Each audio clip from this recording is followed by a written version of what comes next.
di tengah revolusi.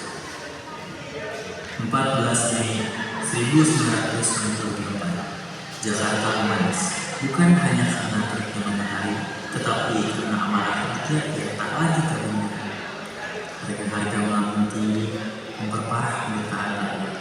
Gedung-gedung terbakar, toko-toko dijarah, dan asap mulai mengepul di langit Jakarta. Di tengah gejolak ibu kota, di sebuah kampung kecil bernama Kampung Klender yang jauh dari gedung parlemen, tapi tak pernah jauh dari tempat. Di sebuah warung sederhana milik Bu Murni, kehidupan pun dimulai.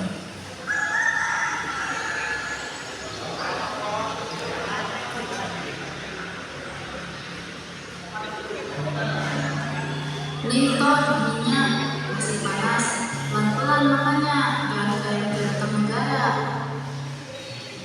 Siap kok, yang penting udah ada gunanya kan.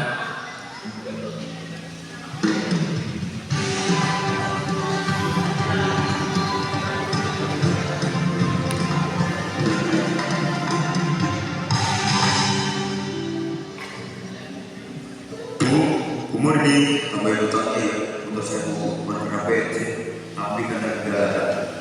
Waduh, negara salah lagi. Mungkin motornya udah lala hidup Bang Darto.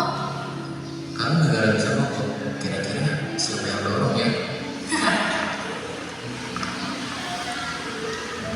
Assalamualaikum. Wah, kalian masih bisa ketawa. Padahal di luar sana, Jakarta kayak medan perang. Mahasiswa diusir gas air mata. Halo Pak, saya ada tadi membawa gas. Saya kira gas air mata. Kalau dari kampung umur nih. Ya iyalah Bang Darto, kan tabung gas LPG saya bocor dikit, tapi masih aman kok. Bu Murni, astagfirullah, bahaya itu. Kalau meledak gimana? Aman kata siapa kok? Jangan-jangan ini mie terakhir yang saya makan. Ya mau gimana lagi, seadanya aja. Sekarang harga gas sudah naik jadi 12.000. Mau gak bocor gimana, tabung lama semua. Mau beli baru kagak mampu. Ya udah Bu, kalau begitu saya pesan sama kamu juga. Perut saya juga mau ikut protes nih. Siap Pak Raka, sebentar ya saya bikinin.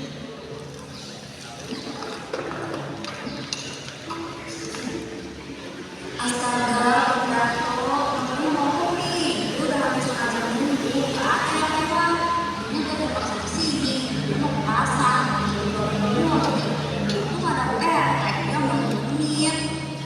Belum jam malam aku, motornya bukan mogok, dia cuma ngiling sebentar.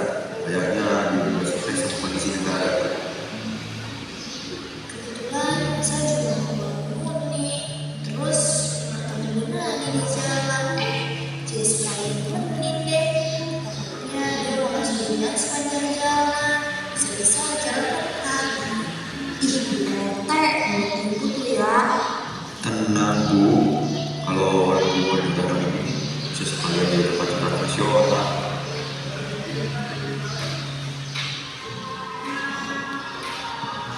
Berita terakhir, sekelompok mahasiswa yang diduga sebagai aktivis pro-demokrasi dilaporkan hilang setelah melakukan aksi di depan gedung DPR.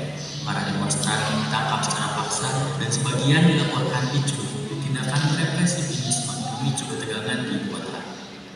Jangan-jangan mereka yang hilang itu aktivis yang sering demo-demo itu. Jangan sebut-sebut demo, ternyata yang gue punya mata. Berarti yang punya mata itu mata-mata, bukan tembok. Padahal ini pada hari ini Soeharto belum mundur, tapi di sini ada berita lagi. Katanya krisis ekonomi bakal semakin parah. Wah ini Iya kan, saya baca juga harga-harga naik, tapi gaji tetap segitu-gitu aja. Rakyat disuruh sabar, tapi perut kan nggak bisa diajak kompromi.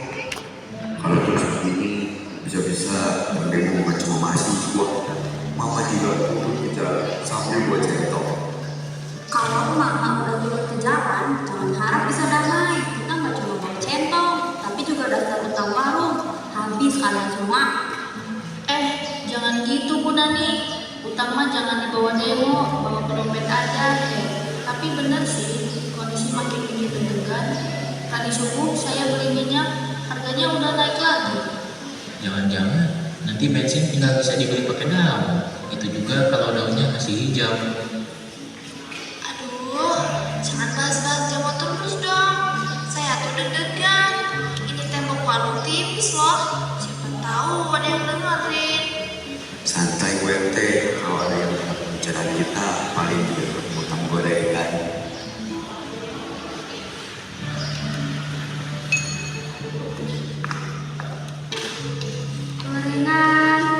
Gorengan panas, ada pisang goreng, tahu, tempe, gorengan. Loh, itu Mbok Suminah. Mbok, sini dulu, istirahat sebentar, sambil duduk biar gak pegel. Gimana kabarnya Mbok? Jualannya laku nggak hari ini? Ya gitu Mbok, dari pagi keliling kampung, melaku ini. Sekarang orang-orang lebih ribut daripada ngemil. Yang sabar ya Mbok. Iya Mbok, istirahat dulu. Saya mau dijualkan gorengnya, 2 ya Mbok. Iya Ibu, turun sangat. Tahu gorengnya masih hangat. Soalnya kita sudah goreng dari pagi sebelum subuh. Rezeki saya hari ini. Mbok, dari tadi saya kepikiran. Kok belum juga? Di sini saya belum lulusan. Mbok jaga kesehatan ya. Jangan lupa bersaing. Gue jualan gorengan, tapi yang dijual malah air mata ya Mbok. Jangan ada sembarangan Pak. Bu Suminah itu lagi telat, bukan Pak Bu Yola.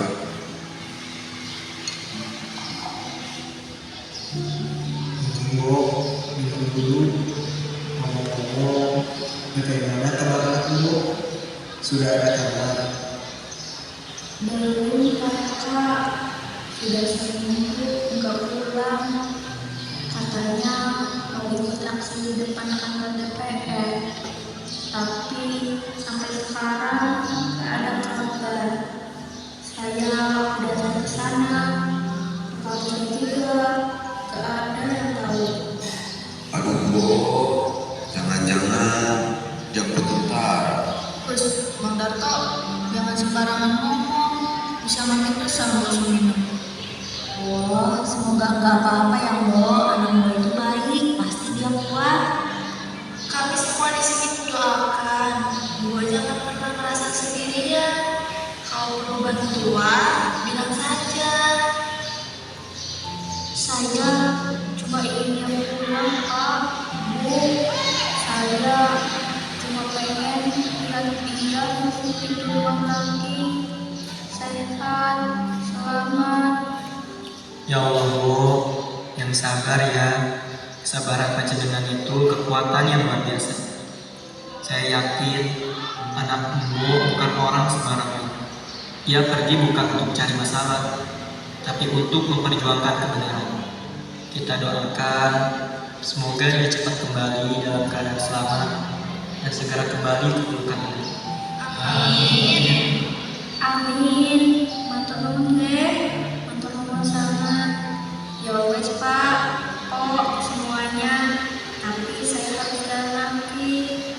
Masih harus keliling. Siapa tahu ada yang beli di ujung gang. Kalau saya diam aja, nanti malah makin kepikiran.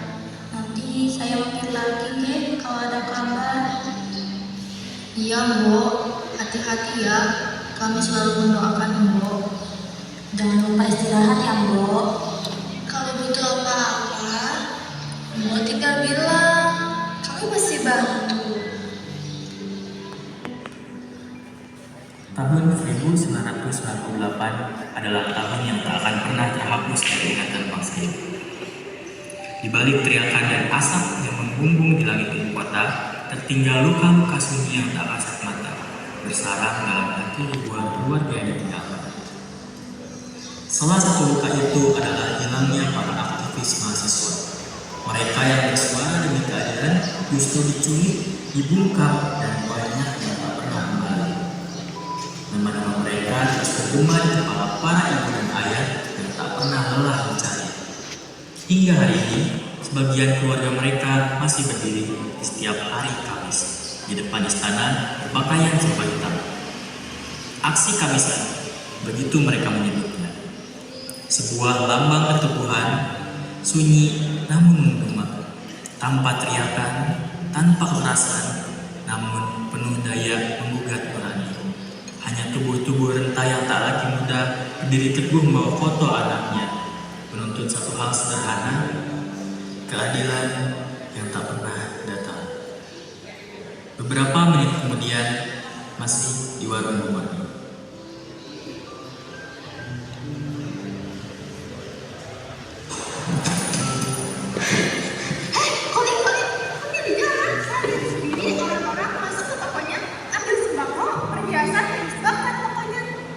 Maksudmu toko kelontong yang di perempatan itu? Ya Allah, padahal kalian itu baik. Kau bantuan biasanya. Saya ngutangin beras buat tetangga yang susah. Astagfirullah, yang benar kamu ya. Colin di mana sekarang? Iya bener kok, saya lihat sendiri. Sekarang katanya dia sembunyi di atap toko sama istri dan anaknya. Saya gak bisa bantu banyak, takut ketahuan masa. Kita ini tetangganya dan diam saja. Apa manusia sudah kehilangan rasa? Lin sering bantu ibu-ibu PKK bikin sembako murah. Sekarang tokonya dibakar. Ini sudah gila namanya. Kadang amarah memang membabi buta. Tak lihat siapa benar, siapa salah.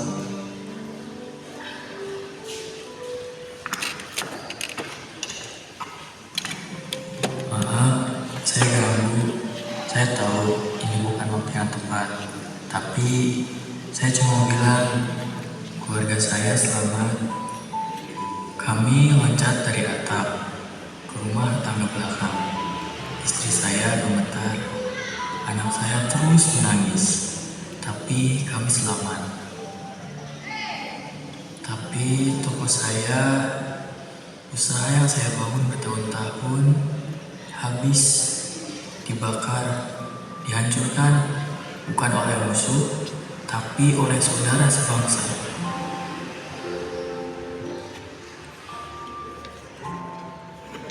Inilah kisah kami di balik 98. Bukan cerita besar yang utama, tapi suara-suara kecil yang tak ingin dilupakan saja. Kami bukan tokoh dalam buku sejarah.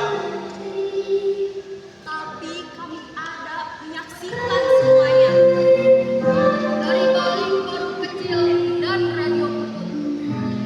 Kami belajar apa itu kehilangan dan harapan.